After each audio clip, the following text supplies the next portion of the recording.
যা। আমার কেমন কেমন লাগছে ভাবি। কেমন লাগছে বললে হবে? আজ কি তোর বাসর রাত, যা ভিতরে যা। তুমিও সাথে চলো না ভাবি। গাধা, বিয়ের আগে এই জন্য বলতাম এক আধটা প্রেম কর, তাহলে তোর এই দিনটা দেখতে হতো না। কি গো, আবার কি হলো? ও কিছু না ভাই, বিটিরা কোথায়? আব্বা মা বাড়ি চলে গেল, তুই এখনো বাইরে দাঁড়িয়ে কেন? দেখো না, মাথা মোটা নিজের বইয়ের কাছে যেতেই লজ্জা পাচ্ছে। হো, পাবে নাই বা কেন? আমার ভাইয়ের জীবনে এই মেয়েটাই প্রথম। হ্যাঁ, যা যা, ঘরে গিয়ে কথা বল, সব ঠিক হয়ে যাবে। ভাই চল তো। লাও, তোমার বর কি সামলাও, লজ্জায় ঘরে ঢুকতেই পারছিল না।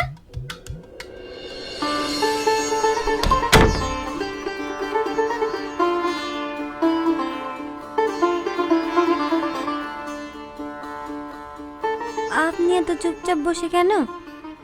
কই, কথা বলছি তো। আপনি মনে হয় বিয়ের আগে কোনো মেয়ের সঙ্গে কথা বলেননি, তাই না? না না, তুমি কারোর সাথে কথা বলেছো নাকি? এক সেকেন্ড। হ্যালো, কংগ্রেচুলেশন ভাই। ধন্যবাদ। কে বলছেন? হতো তারা কিসের, আগে দুটো কথা বলি, তারপর পরিচয় হবে। বলুন। সাথী কেমন আছে? ও ভালো আছে, আপনাকে তো ঠিক চিনলাম না। তুমি জেনে কি হবে, সাথী আমাকে খুব ভালো করে চেনে। ফোনটা কেটে দেন কেন? প্লিজ, ফোনটা কাটেন। এই তো জেনে ফেলেছে। সাথী, তোমার গাড়ির দিলটা কেমন আছে গো? অনেক মিস করছে ওটাকে। দয়া করে আমার জীবনটা নষ্ট করো না আজিজ, ফোনটা কেটে দাও। আমাদের এতদিনের ভালোবাসা তুমি ভুলে গেলে সাথী? কি উল্টো পাল্টো বকছিস? কে তুই?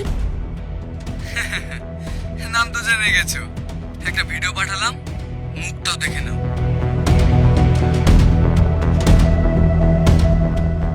কি করছো আজিজ? কই কি করছে?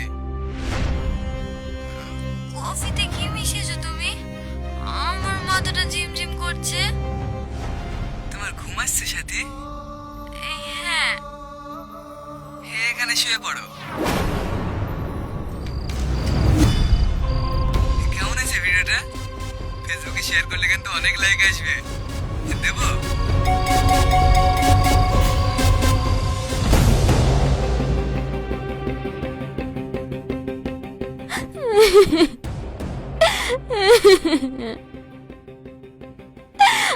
আপনি আমাকে ক্ষমা করে দেন। সরিস আমার কাছ থেকে, তুই আমাকে ঠকিয়ে বিয়ে করেছিস। এতে আমার কোনো দোষ নেই, আপনি আমাকে একটু বোঝার চেষ্টা করুন।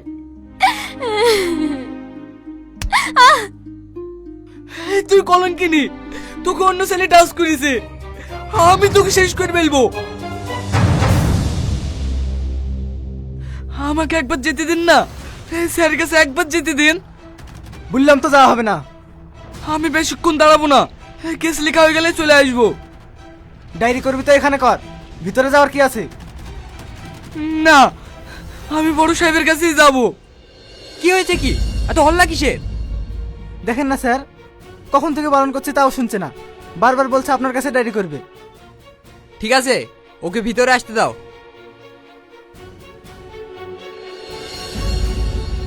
বলো কি সমস্যা?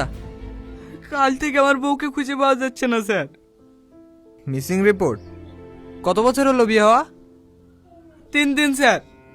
প্রথমে ভেবেছিলাম মায়ের বাড়ি গেছে, কিন্তু ওখানেও যায়নি। কিভাবে বিয়ে করেছো? প্রেম করে না দেখাশোনা করে? দেখে শুনে বিয়ে করেছিলাম স্যার। বুঝেছি, এ কেস নেওয়া যাবে না। কেন স্যার? আরে বুঝতে পারছো না, তোমার বউ বয়ফ্রেন্ডের সঙ্গে পালিয়ে গিয়েছে। একদম বাজে কথা বলবেন না, আমার সাথে এরকম করতেই পারে না। আজকালকার মেয়েরা সব পারে। যাও তো এখন, সময় নষ্ট করো না। আপনি আমার সাথীকে খুঁজে দেন না স্যার, ও নিশ্চয়ই কোনো বিপদে পড়েছে। বললাম তো চলে যেতে, কথা কানে দেয় না। হাবিলদার, প্লিজ স্যার, আপনি আমার সাথীকে খুঁজে দেন। ওকে বাইরে নিয়ে যাও। স্যার, আমি আপনার কাছে হাত জোড় করছি, আমার সাথীকে খুঁজে দেন। এক কথা বলে বলে মাথা খারাপ করে দিল। আপনি আমার কেসটা দেখেন, আমি আপনাকে 1 লাখ টাকা দেবো।